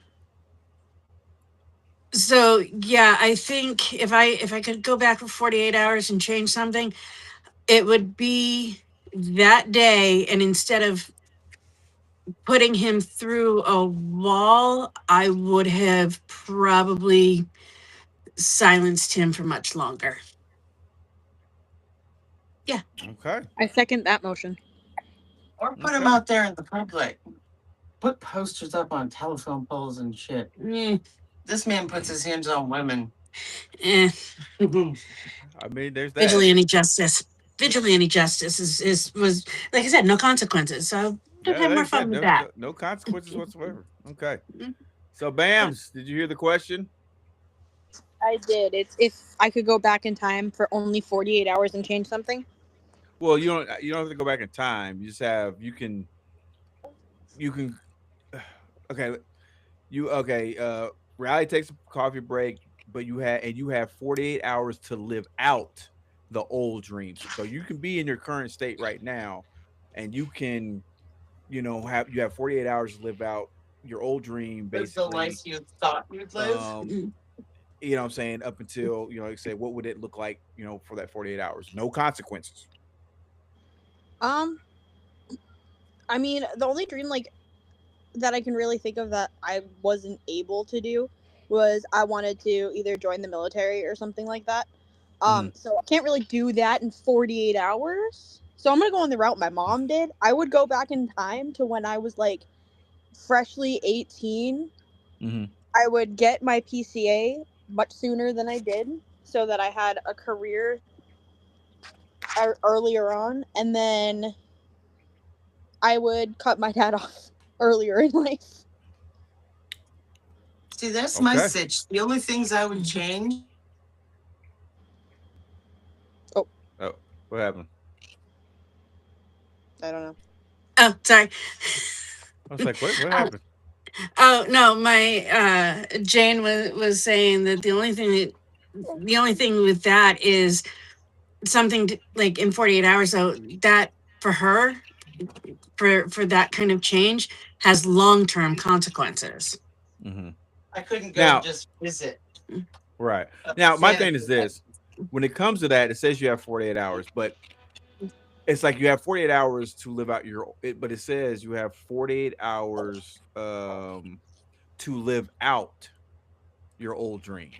So it's a 48-hour period. So it could be one of those things if we're talking time paradox and all that stuff. 48 hours might equal 5 years or 10 years. But that's in reality, it's only 48 hours. Mhm. So depending on What how about you, depending on what Tim? your I'm about judgment. I'm about to get to it. So depending on the time frame of it, or however long you think your dream would be, or the old dream would be, it could fit in that 48 hours because you say, hey, well, my dream would take 10 years, but I have 48 hours to live that 10 years out. That kind of thing. Now for me, there's so many. Yeah, it's so many. For me, I'm a lot along the lines with what Mace said. Because even when I talk about past relationships, past marriages, more or less marriages, I've I've had within my past marriages and relationships, I have three beautiful children. And my thing is, I wouldn't want to go back to a point in time where it would affect those three children coming into existence.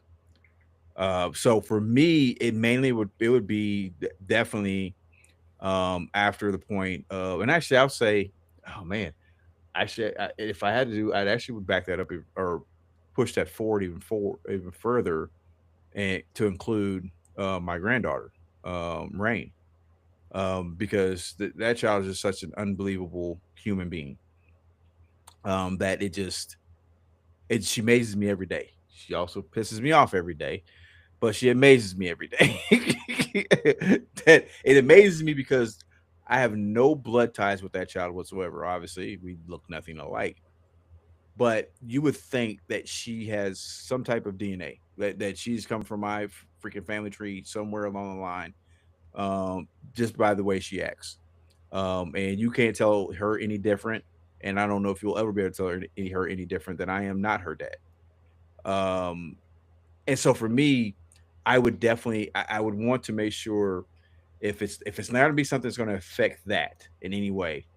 For me, it would be making sure to, number one, jump on my education a lot sooner than what I did. Because I think if I'd have done that, just that portion, if that would be the only thing I could change, that would be it. I would have jumped on it as soon as I got out of the military. Because with the things I'm trying to do and implement now, I would have already had done implemented, and I'd probably be making some pretty good money right now. To where, because for me, a lot of the stuff is just, it's a financial thing. I like where my life is.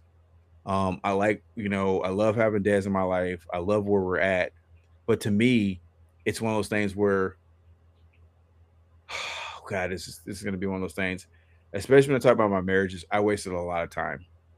And you talk about some relationships, you waste a lot of time on people who just didn't deserve your time. And therefore there's a lot of things I used to do in relationships when I was younger, um, that I wasted that on somebody who didn't even care about me. And it made my heart harder, to the point where there's some things, I would love to do for Des that I haven't been doing for Des, but it's just because I've gotten so hardened towards doing those type of things that it's not even a first thought to me, or a second thought, or a third thought to me to do those type of things. I would have been much wiser about who I allowed to be in my life. That'd been the main thing. And like I said, excluding, the mothers of my children, um, excluding them, even though had a doozy, a couple doozies. Not gonna get in that. But anyways, excluding that, like I said, for me, it would be the the business side of what I do and what I'm trying to do, because I just believe that, like May said, I'm actually relatively happy with my life and where I'm at. I just wish I could have done some things differently, invested more wisely, to where I could set things up to where my current family right now wouldn't have to worry about so many things. And I think that's honestly that's it for me. Because now, if you'd asked me this question, if I'd asked this question 5 years ago, maybe 5, 10 years ago, it'd probably you'd probably get a totally different answer. You know what I'm saying? But that was before I realized it didn't take all that for me to feel how I feel now. Because I go back to the quality. It's not about the quantity; it's about the quality. And the quality of life that I have right now is about 1,000 times better than I ever could have actually imagined. So yeah, I mean it. Maybe that's not a great answer, but I mean that's where I am, honestly, mentally, emotionally. Oh, there would be one thing. I'd be a lot like Miss D. I want to be skinny again. See, Gotta get you rid say of this again belly. because you've been skinny. I've never been skinny. I just want to be skinny once in my life outside of when I was born. Outside of when I was born, I'd be happy with my military body that I had. But I can't right now. I can't get it because I'm still trying to get over some of these injuries. So it is what it is. It's just one of those things. It is what it is. Okay, let's start wrapping this bad boy up. Bambi, is there anything else you want? Did you how much this episode did you catch? Honestly, I did not catch much. Right at 7, we had a thing happen, and we were busy with that. Okay, all right, understandable. Well, we will be doing the recap over this tomorrow as well as Monday's episode. I'll be there for Uh, both of those. so I mean, we'll be able to revisit this um more tomorrow. I should have whatever the freak the issue was with Rumble going on. I have no idea what was going on with that. But I don't mind it as much, just because with this studio, the reason why this studio is slightly different is because on the other studio with Restream, I can set up scenes, so I had everything set up. I can go boom, boom, boom, boom. With this one in the studio, live studio, I'm a little bit more limited. Now I could set up. You know what? I might do that. Maybe, I don't know. I'll have to look at that. I could set up my other laptop as the producer, and just produce the show while I'm doing this, just on a different computer. But anyways, in the editing, I actually have the ability to add in the damn. What was I talking about? I have the ability to add in the special effects, like the show start show, the countdown, all that stuff. I have the ability to actually add all that stuff in. um so it's more heavily on the editing side than it actually is the live side. So I'm actually able to do more of that stuff in there. That's why, if some of you have seen on YouTube, there's like, it seems like there's two different podcasts. It's still Birdman Show podcast, but there's two different playlists for it. Well, one of those is the actual playlist that comes off of Riverside. And that one is the one that usually has the stuff, but I usually put the edited version. Not that I edit it down. I add more things into it. So I'm able to add the other music parts and stuff that to it. So that's the major difference with this one. That's why I'm trying to put everything into the live studio um portion of it, to where I can pull this stuff up. But I have to go through, and now I'm gonna have to go through and relabel everything. And there's over 45 different things I have to relabel. So that means I have to go sit down, which I'll do tomorrow. And I'll have to sit down and actually um redo those. So I'll either do it tomorrow, or I'll probably actually end up doing it Friday. But yeah, it's a little bit of a headache. But hey, we got to do something different than what we were doing. Plus, if you notice, we're not having any issues with the studio. No one's just dropping out and going crazy, unless their signal is just not the best. So we're not having that issue. We're not playing musical chairs here. So that's better. So yeah, that's about it. Miss D, you have anything you want to tell the good people before we get up out of here? If anything, I will mimic the statement that, our past and our dreams and the changes of our dreams and our reality are it's what builds us, makes us who Hmm. we are. And personally, I would not change who I am. I like me. If other people can't handle me, they can go find less. Um, Even with my struggles, even with the shitstorm that I have gone through in my life, in our struggles is where we grow. And I want to continue to grow and appreciate every new step as I go. And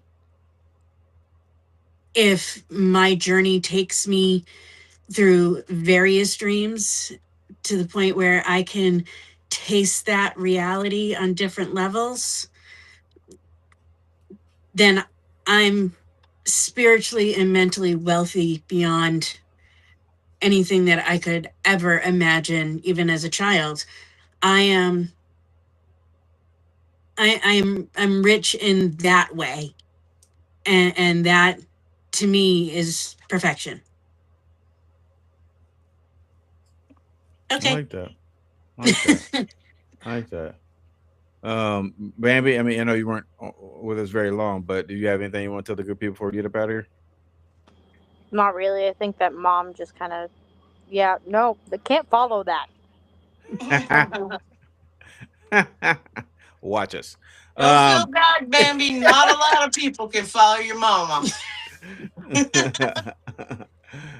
Mace You're Valor, how still about you, killing it, brother? baby.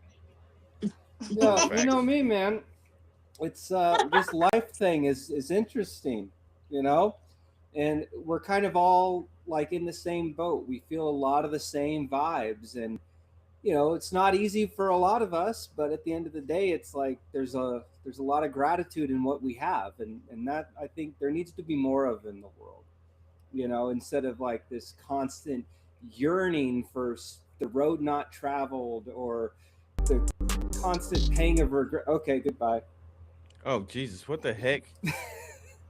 Seriously? Sorry about that. No, no, you're good. No, it's I don't like know that. why the That's heck that like, just came up. you know, Jesus, I swear to God, I'm gonna get this fixed. I promise. I promise you. That was 100% just. I don't know. I accidentally clicked on something, so I do apologize. Anyways, you want to finish your thought or? yeah. Long story short, man, life's a garden. Dig it. Yeah, I like that. I felt some real Cheech and People. Chong vibes from that one. It's a good old I Joe love it. Dirte. Yeah, I like it. I like it. I'm keeping my very short and sweet. Understand when we talk about a subject like this, it is a tough subject to kind of sometimes talk about, because especially depending on where you're at in life. Like I think all of us, for the most part, are relatively. I would say all of us, not talking about the ones that are here on the screen, are relatively happy with where we're at. There's not a lot I would change in my current life, other than, like I said, just the financial aspect of it. I think as far as an emotional and mental aspect of where I'm at right now, I think I'm probably in the best position I've been in well over a decade. Um, and that's sometimes that in itself can be a little unnerving, to you, because you haven't been used to being feeling this well. Um, and I still have a lot to work on, from a personal standpoint. But at the same time, I feel like I can accomplish those things now. So this is one of the it can be a fun thing to do sometimes, to play the what if game. But it also, as we found out, there's some questions you can be asked, and it just, like I said, once again, it depends on who you talk to. It depends on how they interpret it. It depends on, there's a lot of other factors that it depends on, in order for you to actually get the answer or give an answer that they're looking for. So it is a Interesting thing. Like I said, what we talked about tonight was what dreams did you give up because of reality. And then, of course, we had a couple spin-off questions off of that. We won't go into that. I'll save those for the recap tomorrow. That way, hopefully, some other people can feel it too. Um, Speaking of which, the Birdman Show recap is going to be tomorrow at 6 p.m. Central Time. Right back here. God, I gotta fix that because I have to look over the stupid thing. It's gonna be right back here. Um, Here on Riverside .fm. We'll also be on YouTube. You can check that out at YouTube. There it is. YouTube TBS 216. Hopefully, I'll have the Rumble situation fixed. Like I said, I just didn't realize it wasn't going until I went to go pull it up. But we're all also on Rumble at Birdman Show, and then of course, like I said, if you ever want to join us in the live studio audience, all you have to do is go to riverside.fm/studio/Birdman's hyphen studio. That's riverside.fm/studio/Birdman with an S at the end hyphen studio. Yeah, this has been a fun ish episode.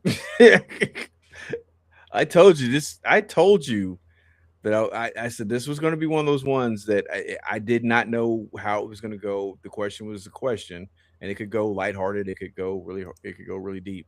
I did not know, but I think it went relatively where I thought I was going to go. So, like I said, we want to thank you guys so very much for joining us for this episode of the Birdman Show. Um, and like I said, we'll see you guys tomorrow, 6 p.m. Central Time, right back here for the recap. Then we'll see you Monday for a special edition of the Conspiracy Files because on that one we're doing a production meeting, a live production meeting where you, the audience, get to help us plan out our episodes for season 2 of Conspiracy Files. So I'm actually looking forward to that. It's the first time we've done that for that one. We've done it a couple times, at least 2 or 3 times for the Birdman Show.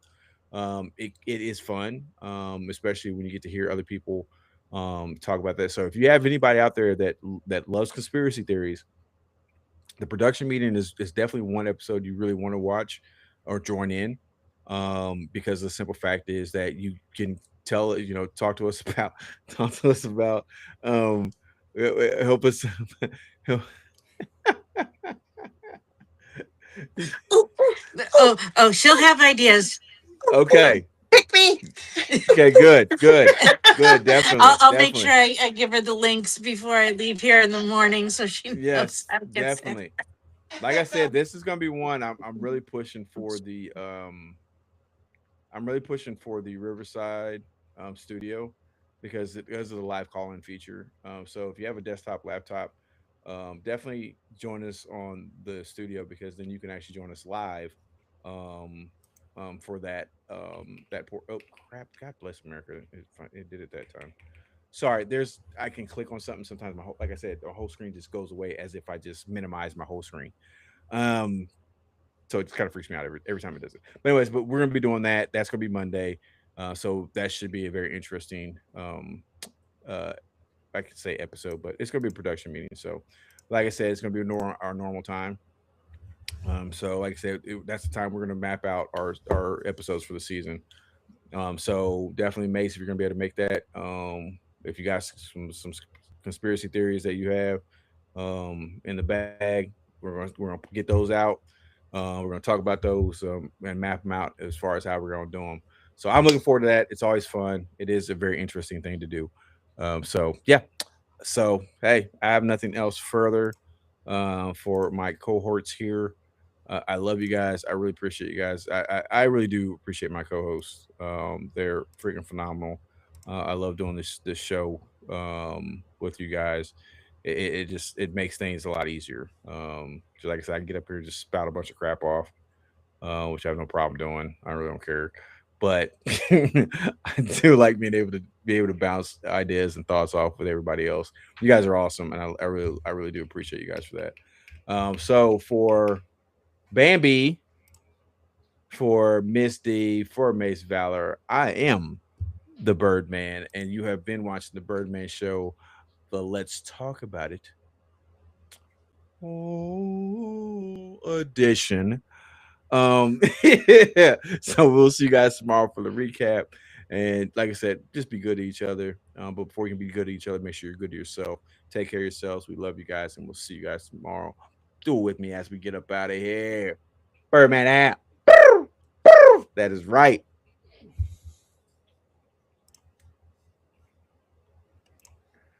Is it gonna play? I'm gonna fight this thing.